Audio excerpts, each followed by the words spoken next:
Welcome to the DCTV News at Noon program. I'm Kelsey Kiesling. And I'm Kendra Cook. Dolores County Broadcasting Network is the producer of DCTV with support from the Southwest TV Translator Association. If you have a news topic or event you'd like to see covered, give us a call. The studio number is 677-4119. Today's show runs Thursday at noon and is uploaded to our YouTube channel and our DCTV News at Noon Facebook page where you can watch it on demand. Today is January 24th, 2019, and now the News at Noon.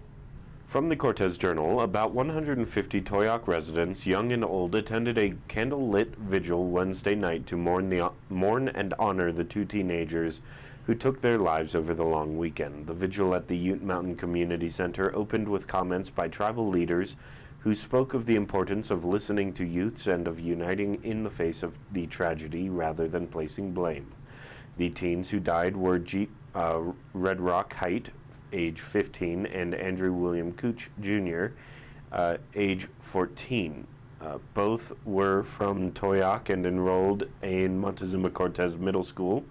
Before lighting candles, the crowd gathered around long tables in the community center listening to Toyock community leaders and department heads.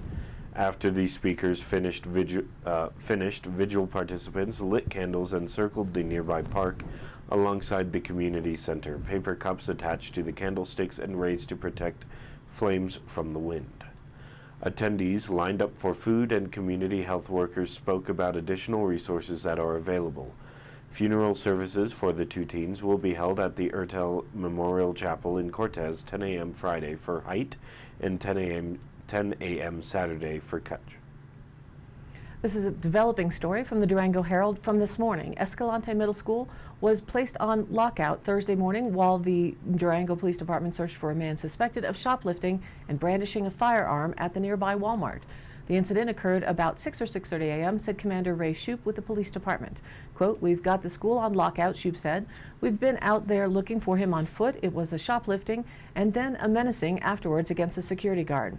The suspect remained at large as of 8:20 a.m. Durango School District 9R issued a non-emergency message at 8:15 a.m. advising parents that because of unrelated police activity in the area of Escalante Middle School, there would be an increased security presence at the school.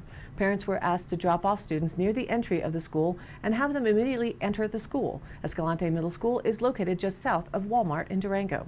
The lockout was in place only during the drop-off times at the school, said Julie Pop, spokeswoman for the school district. The lockout was lifted by 8:20 a.m., she said. The school is effectively in lockout at all times because it has a video buzzer system.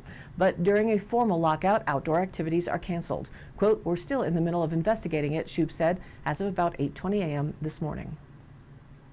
Reported by the Cortez Journal with a photo of Yanito, a Montezuma County woman who has been arrested 3 times in 6 weeks for violating bail conditions, was arrested Wednesday in court after showing up drunk.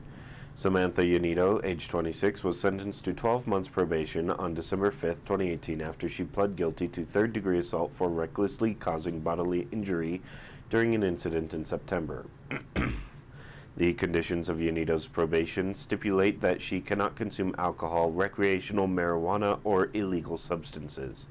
The day after she was sentenced to probation, on December 6th, a Cortez Police Department incident report states an officer saw a woman with a bottle of alcohol near the intersection of North Park Street and East Montezuma Avenue about 1:45 p.m. He contacted the woman, identified as Yanito.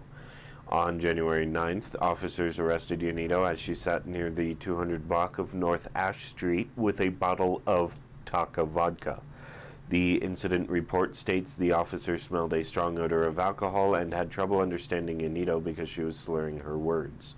Because of her high level of intoxication, she was medically cleared at Southwest Memorial Hospital and then arrested for violating her protection order and taken to Montezuma County Detention Center.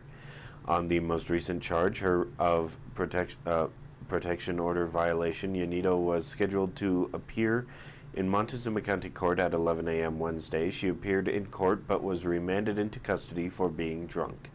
According to court documents, she blew a preliminary breath test of .271 blood alcohol content. She is 5 feet tall and weighs 98 pounds. She is scheduled for a probation revocation hearing on January 22nd. Reported in the Journal, photo Jim Imiaga and Noah Graphic. A drop in drought intensity for Montezuma County combined with mountain snowpack tracking near 100% of average bodes well for the 2019 irrigation season. The Four Corners area has been the region hit hardest by drought nationwide, that according to the U.S. Drought Monitor. Since April 2018, the area has had drought intensity at the D4 exceptional drought category, the highest level. But this week, a sign of relief appeared when a large area of Montezuma County dropped a level to the D3 extreme drought category. A surplus of precipitation over the last 30 days in southwest Colorado was enough for a one-category improvement in a section of Montezuma County, that according to an assessment by the Climate Prediction Center of the National Weather Service. Also, a seasonal U.S. drought outlook shows that through April, quote, drought remains but improves in the western slope and Four Corners region.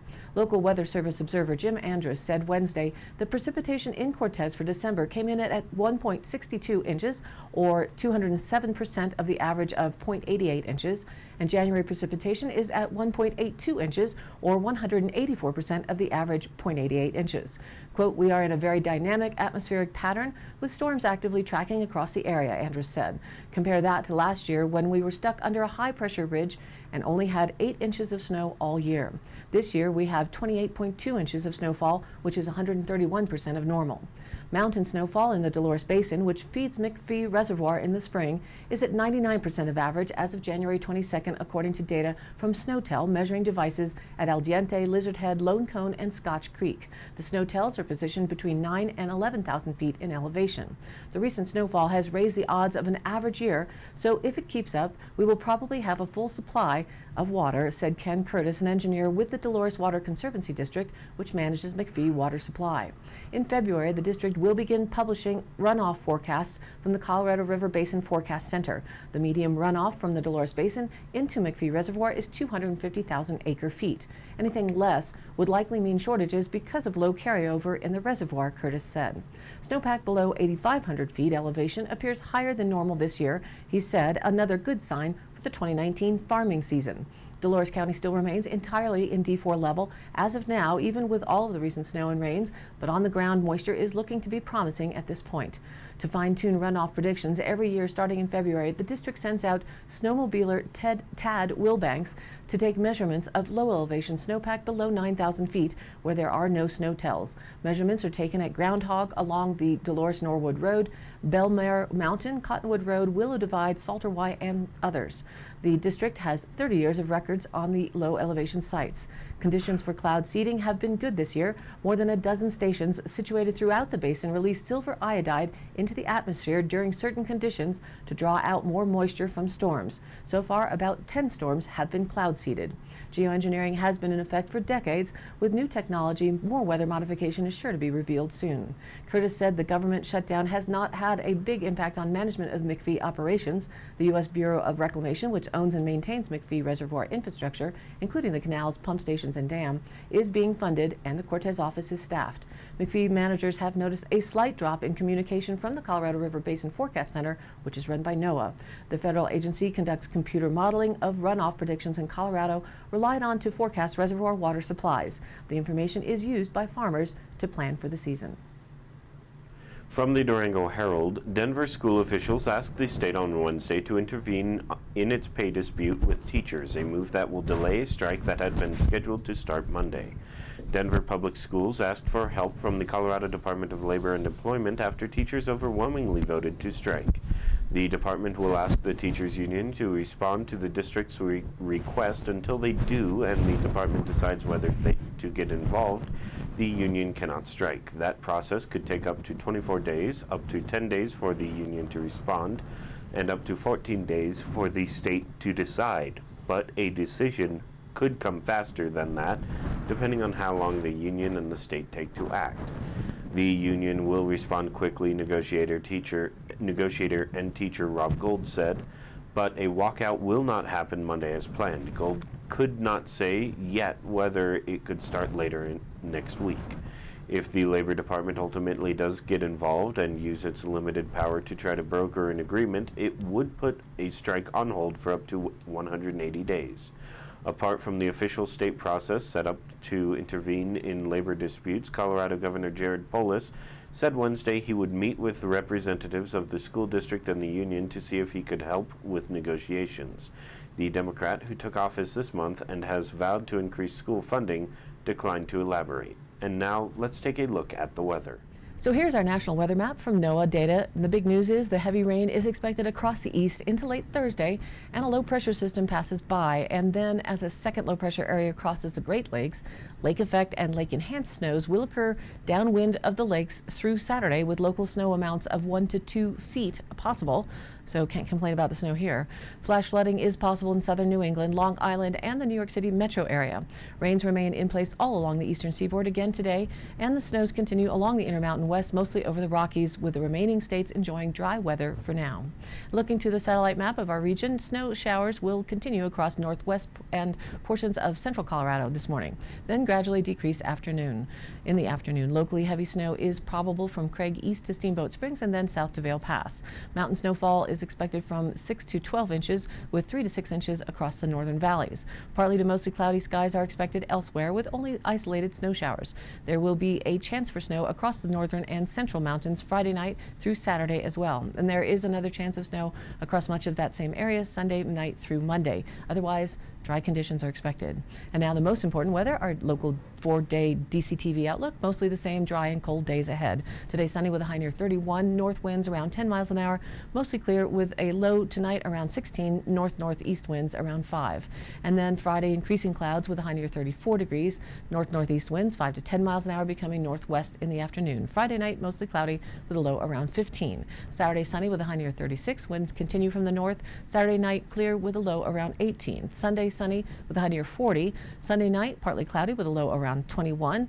And Monday mostly sunny with a high near 37. Monday night mostly clear and a low to 12 degrees. And Tuesday again sunny with a high near 29. Tuesday night mostly clear with a low around 15. And now back to the news. Reported by the Durango Herald, the Cortez City Council is considering city-provided daycare service. City Manager John Doherty proposed the concept in a memo to the City Council on Tuesday. He said he has heard anecdotally that daycare in Cortez was hard to find.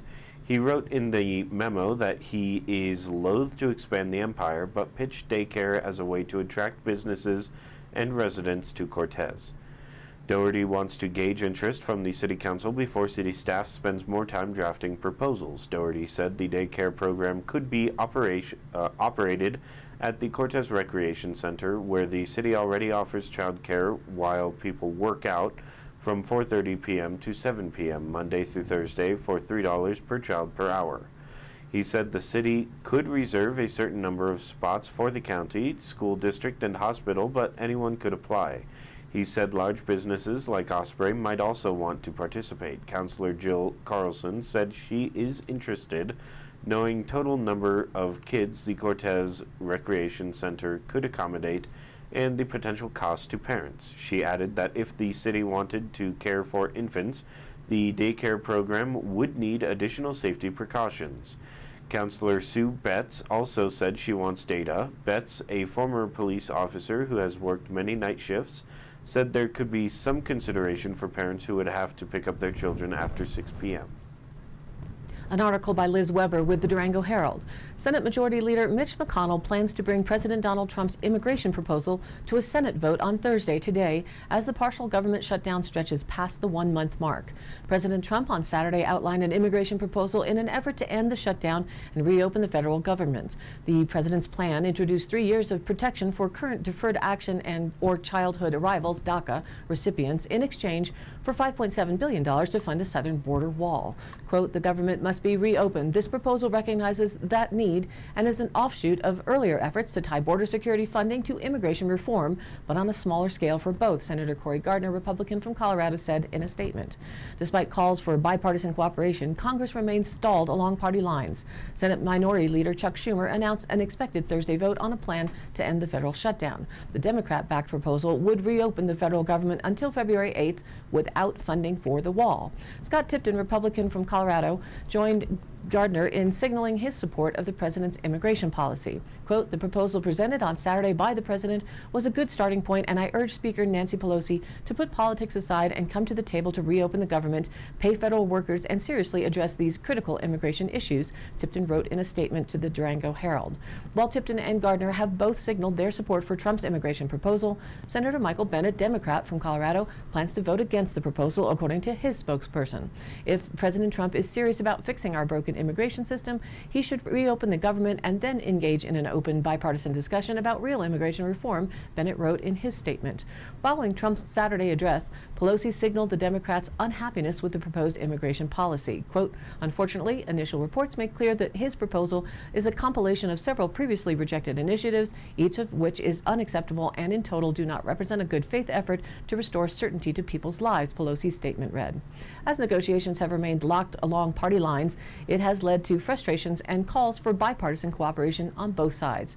Both proposals are expected to hit the Senate floor today, Thursday, yet neither side has the 60-vote requirement to pass their bill. While the Republican senators hold a 53-47 majority, they would need Democrat support to reach the 60-vote requirement for their bill to advance.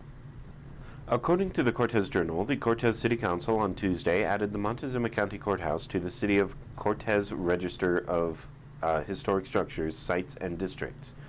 Both the original 1937 structure and the 1960 addition qualify as historic structures. Cortez Associate Planner Neva Connolly said buildings must be at least 50 years old to qualify for the city register, meaning buildings from the 1960s are now considered historic. Mayor Karen Sheik said it's interesting that the original building was part of the Depression-era Works Progress Administration program.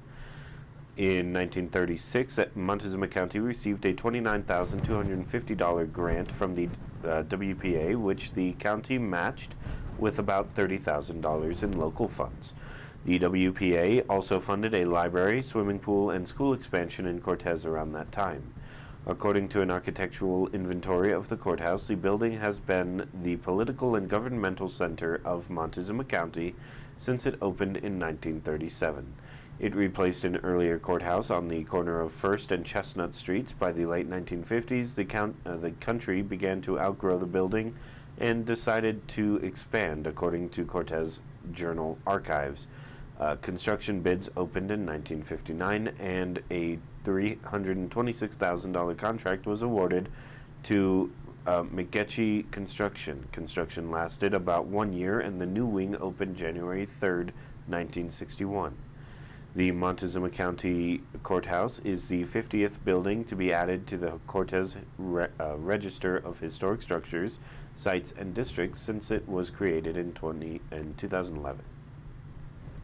From the Journal, photo Sean Dolan. There are plenty of questions regarding a potential bandstand at Montezuma Park, but Cortez City Council on Tuesday gave it the nod to move forward with a rezone. The Cortez Retail Enhancement Association in October proposed the idea of building a bandstand or band shell at the small pocket park to support the Third Thursday Market and Concert Series, which takes place every third Thursday in June through September. CREA Executive Director Mark Drudge said the local nonprofit is willing to put up $30,000 for a bandstand. In the past, musicians at the Third Thursday Market have stood on the grass. He said the market attracts between 350 and 500 people and is growing. Before any structure can be built at Montezuma Park, however, the city needs to change the zoning. According to a memo from City Planner Tracy Hughes, Montezuma Park is in the Neighborhood Business District, which does not permit theaters. After a neighborhood meeting on December 12th, the Cortez Planning Commission directed staff to draft a proposal to rezone the park to the open zone and amend the land use code to allow theaters in that zone. 4 public notice signs posted at the 4 corners of Montezuma Park inform passerbyers that the Planning Commission will vote on the rezone at its February 5th meeting at 6:30 p.m. At the neighborhood meeting in December, Hughes received several comments. Most of the responses were positive, but there are several concerns. One resident stated a concern that the bandstand could become an ideal spot for a homeless person to stay out of the wind.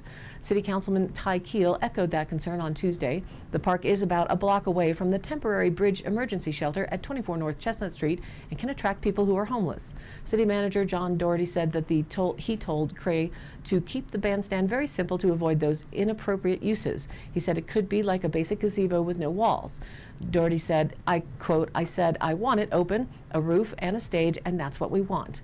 City Attorney Mike Green informed council members that they are just giving the thumbs up or thumbs down to the Planning Commission regarding the rezone to open zoning. Beyond that, however, there are plenty of liability questions. He said CREA would pay $30,000 to build the shelter, but the city would own it and would be responsible for maintenance and security. He said the increased use of the park might warrant an additional police presence. Then there's the issue of providing electricity for bands. It's unclear how that might affect the bandstand. In the end, City Council gave the green light for the rezone. Councilwoman Jill Carlson said a bandstand at Montezuma Park would help achieve the city's strategic plan of expanding infrastructure and services near Main Street. From the Durango Herald, a state lawmaker wants New Mexico to join neighboring Arizona in refusing to recognize daylight savings time. A bill sponsored by State Representative Roberto Bobby Gonzalez would exempt New Mexico from a federal law requiring the observance of annual time change aimed at preserving energy and giving residents more sunlight. The Ranchos de Taos Democrat wants New Mexico to stick to Mountain Standard Time all year beginning in 2020.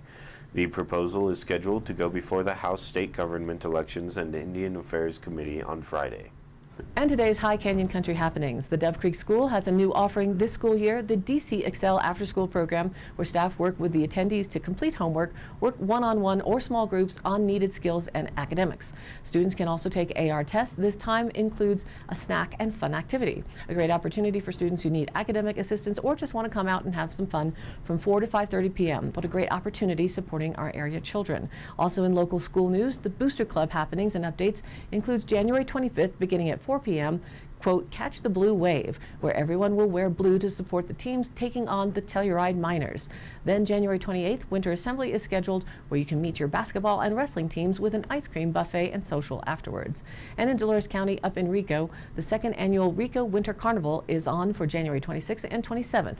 At the Enterprise Bar and Grill, hang out and demo fat bikes, play hockey, and listen to great music. For a full schedule of all the events in town and more info on the Rico Trails Alliance, go to their website, which is ricotrailsalliance.org. And all of these happenings are posted on our DCTV News at Noon Facebook page, along with the YouTube replays, weather, original stories, and local posts. To share your event or information, give us a call at 970-677-4119 or email us at dcbnnews@gmail.com.